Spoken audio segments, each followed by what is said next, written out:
તો જે રીતે આવતીકાલે 140મી રથયાત્રા નીકળનારી છે ત્યારે રણછોડજીની વાડીમાં સરસપુર ખાતે ભંડારાની શરૂઆત થઈ ચૂકી છે।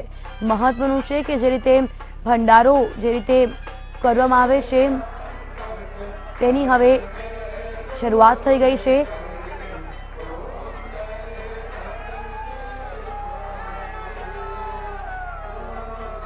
તો ગઈકાલે જે રીતે નેત્રોત્સવ વિધિ હતી, મહત્વનું છે કે જે રીતે ભગવાન પોતાના મામાના ઘરે જાય છે, ત્યારબાદ કાચી કેરી અને જાંબુ ખાય છે, ત્યારબાદ તેમની આંખો આવી જાય છે તેવું કહેવાય છે। ત્યારબાદ તેમના આંખે પાટા બંધાય છે અને ત્યારબાદ ગઈકાલે નેત્રોત્સવ વિધિ કરાઈ હતી। જે રીતે આ દ્રશ્યોમાં આપ જોઈ શકો છો, ભગવાનની આરતી ઉતારવામાં આવી હતી। આપને જણાવી દઈએ કે સરસપુર ખાતે હાલ તો ભંડારાની તૈયારીઓ હવે શરૂ કરી દેવાઈ છે। તો આજ મામલે સંવાદદાતા મેહુલ દુધરેચિયા જોડાઈ ગયા છે। મેહુલ, શું કહેશો? જે રીતે રથયાત્રા આવતીકાલે નીકળનારી છે, કયા પ્રકારની તૈયારીઓ જોવા મળી રહી છે, કેવો માહોલ સર્જાયો છે?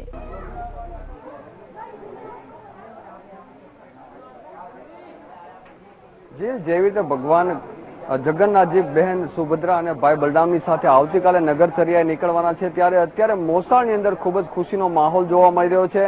આવતીકાલે જે 14 કિલોમીટરનો રૂટ કાપીને જ્યારે લાખોની સંખ્યામાં જ્યારે ભાવિ ભક્તો સરસપુર ખાતે આવવાના છે, ત્યારે દર વર્ષની જેમ આ વર્ષે પણ તેઓને જે ભોજન પ્રસાદ આપવામાં આવશે, જે પ્રમાણે સાધુ સંતો થોડા દિવસ અગાઉ આવતા હોય છે, તેને પણ અલગ અલગ જગ્યાએ જમણવાર સરસપુર ગામની અંદર થતું હોય છે। આપ અત્યારે જેવી રીતે જોઈ રહ્યા છો કે જે સાધુ સંતો માટેની જે વ્યવસ્થા કરવામાં આવેલી છે, અત્યારે જે તમામ તૈયારીઓ જે છે, પૂરી શાક તેમજ જે અલગ અલગ જે વાનગી સાથે અત્યારે પણ સાધુ સંતો જે જમણવાર કરી રહ્યા છે તેને અને ખૂબ જ પ્રેમ ભાવથી આ જે લોકો છે તેને જમણવાર આપવામાં આવે છે।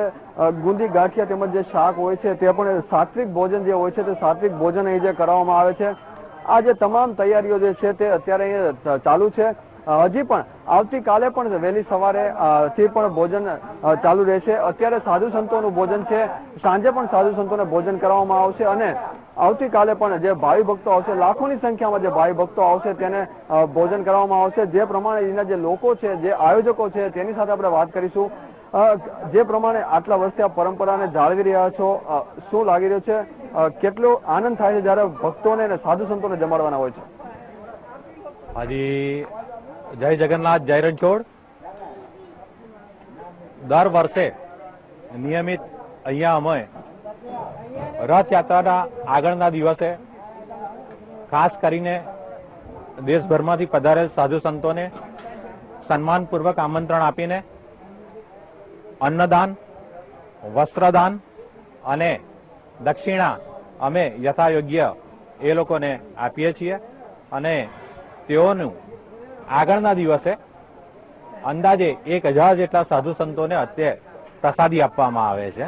આ વર્ષે શું શું બનાવવામાં આવ્યું છે? ખાસ કરીને સાત્વિક ભોજન આપવામાં આવે છે, તો આ વખતે શું શું છે સાત્વિક ભોજનમાં?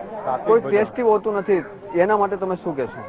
એના માટે દર વખતની જેમ પૂરી, 2 શાક, બુંદી અને ફૂલવડી નું પ્રસાદીનું આયોજન કરવામાં આવેલ છે। ભગવાન ખુદ અહીંયા આવવાના છે, દર્શન કરવાના છે, કેટલો આનંદ થશે જયારે ભગવાન મોસાળમાં આવે છે આપને દર્શન આપવા? એ આનંદની વ્યાખ્યા તો આપી શકાય તેમ નથી, કારણ કે અત્રેના મંદિર અને બાલા હનુમાનના મંદિરના આયોજકો ભેગા થઈ અને અત્યારે જે રીતે વ્યવસ્થા કરી રહ્યા છે, ત્યારે ભક્તો સ્વેચ્છાએ પોતપોતાની રીતે અત્રે તન મન ધનથી સેવા આપી રહેલા છે। એ માટે ખૂબ જ આનંદમયનો માહોલ અત્યારે અહીંયા દેખાઈ રહ્યો છે। જેવી રીતે અત્યારે આપ જોઈ રહ્યા છો કે સાધુ સંતો જે અત્યારે ભોજન આરોગી રહ્યા છે અને ખૂબ જ એક આનંદનો માહોલ અત્યારે સરસપુર ગામમાં દેખાઈ રહ્યો છે।